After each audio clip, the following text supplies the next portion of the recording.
Well, hello friends, this is Saurabh Day and you're watching Adda 247 and of course this is a session of English Adda.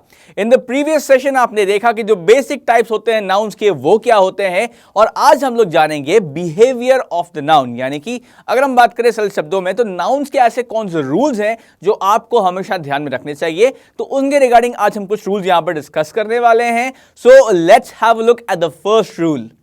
Now you can see the first rule is about socks, trousers, premises, bowels, spectacles, valuables, billiards, riches, scissors are always used in plural. तो कुछ ऐसे शब्द होते हैं जैसे कि socks हो गया, alright, ट्राउजर्स हो गए, प्रेमिसेस हो गए, बाउल्स हो गए, स्पेक्टिकल्स हो गए, ऑलराइट, चश्मे के लिए बोलते हैं, आप जानते ही हो अच्छे से. वैल्यूएबल्स हो जाता है, बिलियर्ड्स है, एक स्पोर्ट्स है, एक गेम है, रिचेस बेसिकली वेल्थ के लिए बोलते हैं, सिजर्स, ये सब ऐसे वर्ड्स हैं जो कि हमेशा प्लूरल में ही यूज होते हैं, हमेशा बहुवचन में ही इस्तेमाल होते हैं. जो पहला एग्जाम्पल है आइए देखते हैं.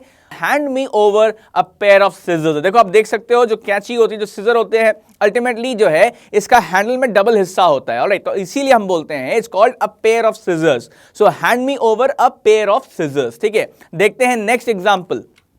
अब देखो अल्टीमेटली आप देख सकते हो जो दूसरा यहां पर एग्जांपल है दैट्स रिगार्डिंग ट्राउजर्स और उसके लिए हमने बोला है I bought a pair of trousers. Alright, तो जब हम बात करते हैं ट्राउजर्स की, सिजर्स की, स्पेक्टिकल्स की, ऑलराइट, ये सभी इन सभी के साथ देखा जाए तो पेयर यूज होता है वैसे, और लेकिन जो मेन फंडा यहां पर है ये जो वर्ड्स है ना, socks, trousers, premises, bowl, spectacles, valuables, billiards, riches, scissors, ये सभी हमेशा प्लूरल में यूज होते हैं. तो उम्मीद करता हूं ये फर्स्ट रूल आपको समझ में आ गया होगा. You would have got the first rule. Let's go to next rule. Now here's the next rule for you my dear aspirants, and here are some words that are mathematics, politics, physics, statistics, economics, gymnastics, news look plural but are used in singular. तो कुछ ऐसे words हैं जैसे कि mathematics, politics, physics, statistics, economics, gymnastics, news, ये सब देखने में तो लगता है कि प्लूरल की क्लास में एस आ रहा है, लेकिन ये होते हैं सिंगुलर. इनका प्रयोग भी सिंगुलर के तौर पर होता है ज्यादातर.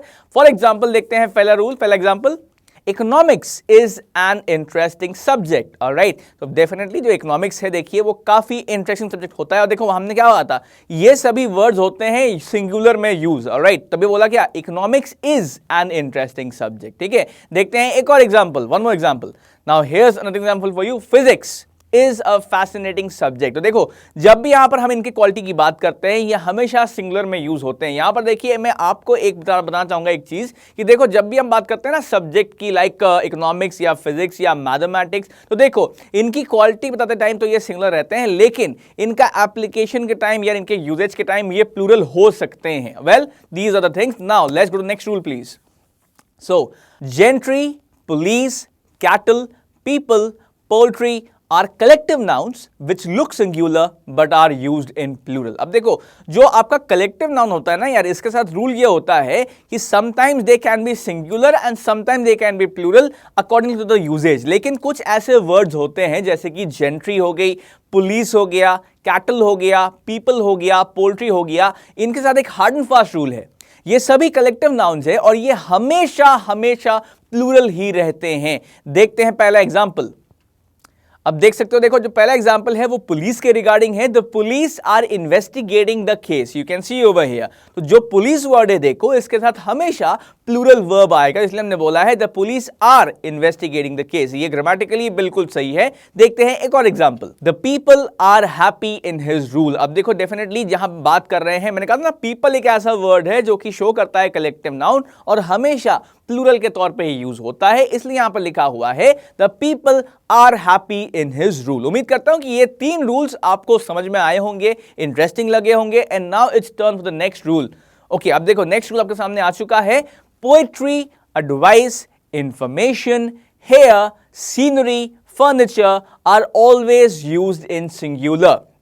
तो कुछ ऐसे शब्द हैं जैसे कि पोएट्री हो गया, एडवाइस हो गया, इंफॉर्मेशन हो गया, हेयर हो गया, सीनरी हो गया, फर्नीचर हो गया, ये सभी शब्द हमेशा हमेशा सिंगुलर में प्रयोग किए जाते हैं। अच्छा, अभी कुछ लोग जो हैं हेयर को लेके थोड़ा कंफ्यूज हो जाते हैं। उनको लगता है कि सर अगर हम हिंदी में बोलते हैं कि एक बाल सफेद है या दो बाल सफेद है, वैसे ये सच में थोड़ा सा मुझे समझ में नहीं आता कि लोग कैसे कहते हैं कि उनको एक बाल सफेद, उनको दिख भी जाता है एक बाल सफेद। खैर, अब देखो, अगर हम बात करते हैं even if you want to show कि एक बाल या दो बाल या तीन बाल कैसे दिखाएंगे, तो देखो उसके लिए हम लोग बोलते हैं strands. A strand of hair एक बाल के लिए, 2 strands of hair दो बाल के लिए, 3 strands of hair and so on। ठीक है, लेकिन अगर हम देखें कॉमनली तो जो हेयर होता है इसके लिए हम लोग सिंगुलर ही यूज करते हैं। देखते हैं पहला एग्जांपल। अब देखो, जो पहला एग्जांपल है उसमें आपको एक सीनरी दिख रही है सुंदर सी, और उसके संदर्भ में हमने यहाँ पे लिखा है द सीनरी वॉज ब्यूटिफुल। तो सीनरी एक ऐसा वर्ड है जिसके साथ हमेशा सिंगुलर वर्ब आएगा, इसलिए हम लोग बोलते हैं द सीनरी वॉज ब्यूटिफुल। देखते हैं एक और एग्जाम्पल। अब देखो, जो दूसरा एग्जाम्पल है वो यहां पर पेरेंट्स के रिगार्डिंग है, माँ बाप के रिगार्डिंग है, और इनके संदर्भ में हमने लिखा है कि पेरेंट्स एडवाइस इज इंपॉर्टेंट। यहां पर डेफिनेटली पेरेंट्स तो इंपॉर्टेंट वर्ड है ही, लेकिन साथ ही में जो यहां पे अहम वर्ड है जिस पे जोर देना है हमें वो है एडवाइस। अब देखो, एडवाइस भी ऐसा वर्ड है जिसके साथ हमेशा सिंगुलर वर्ब लगता है, और इसीलिए हमने यहां बोला है पेरेंट्स एडवाइस इज इंपॉर्टेंट। उम्मीद करता हूं ये 4 रूल आपको समझ में आए होंगे। Let's go to next rule. Now here's the next rule for you, my dear aspirants.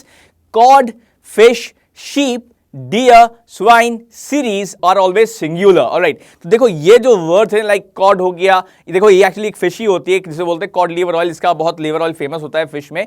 So code हो गया, फिश हो गया, शीप हो गया, डियर हो गया, स्वाइन हो गया जो कि एक पिग के लिए एक नाम है, सीरीज हो गया। ये सब ऐसे वर्ड्स हैं जो कि हमेशा सिंगुलर रहते हैं। देखते हैं पहला एग्जाम्पल।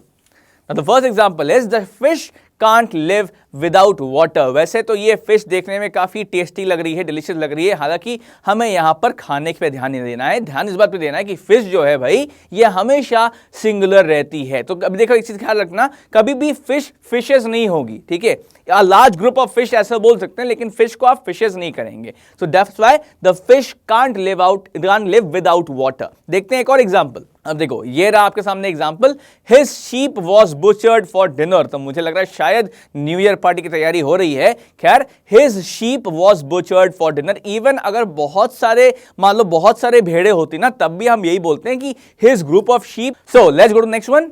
तो देखो जो लास्ट रूल हमारे लिए है यहां पर वो है 100,000 year, lakh, million, crore, miles when preceded by a numeral remain unchanged in form। तो देखो यहां पर नियम जो है आखिरी का वो ये है कि 100 हो या 1000 हो या ईयर हो या लाख लिखा हो या मिलियन हो या करोड़ हो या माइल्स हो, अगर इनके जस्ट पहले न्यूमरल लगा हो या कोई नंबर लगा हो और इनफैक्ट इनके जस्ट बाद कोई नाउन लगा हो, तो ये अल्टीमेटली ये सिंगुलर रहते हैं। फॉर एग्जाम्पल देखते हैं पहला एग्जाम्पल। तो देखो यहां लिखा हुआ है this is a 2000 rupee note. अब देखिए यहां पर 1000 आ गया है बीच में और इसके जस्ट पहले हमने बोला है 2, ठीक है, जो कि एक न्यूमरल शो करता है। लेकिन जो 2000 है ये किसकी वैल्यू है? ये रुपी, ये अल्टीमेटली रुपी नोट की वैल्यू है, ठीक है भाई। तो इसीलिए तो बेसिकली ये जो वर्ड्स है अगर इनके जस्ट पहले कोई न्यूमरल लगे और इनके जस्ट बाद कोई नाउन लगा हो तो ये हमेशा सिंगुलर रहते हैं। देखते हैं एक और example.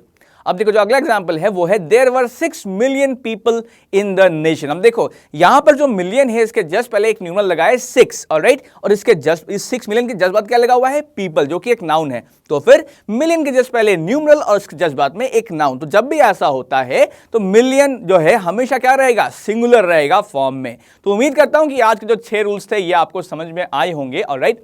And now I am back over here. तो अब पीपीटी के अलावा आप मुझे भी देख सकते हो। तो देखिए द थिंग इज कि अल्टीमेटली ये 6 रूल थे जो कि बेहद इंपॉर्टेंट है from noun point of view से। उम्मीद करता हूं कि ये रूल्स आपको समझ में आए होंगे। अपना फीडबैक आप हमें जरूर दीजिएगा कमेंट्स में। लेकिन साथ ही में अब बारी है जो ट्रिविया होता है इंग्लिश ट्रिविया क्विज का, उसके एक क्वेश्चन की। तो देखिए लास्ट जो क्वेश्चन था वो था E.G. को फुल फॉर्म क्या है, जिसका कि आप लोगों ने बहुत अच्छे से जवाब दिया था। Yes, that's एग्जाम्पली gratia. अब आज का जो क्वेश्चन है वो ये है जो आप लोग लास्ट में लिखते हो ना एग्जाम्पल देते हुए, for example you know boy, girl, human, teacher, comma, etcetera.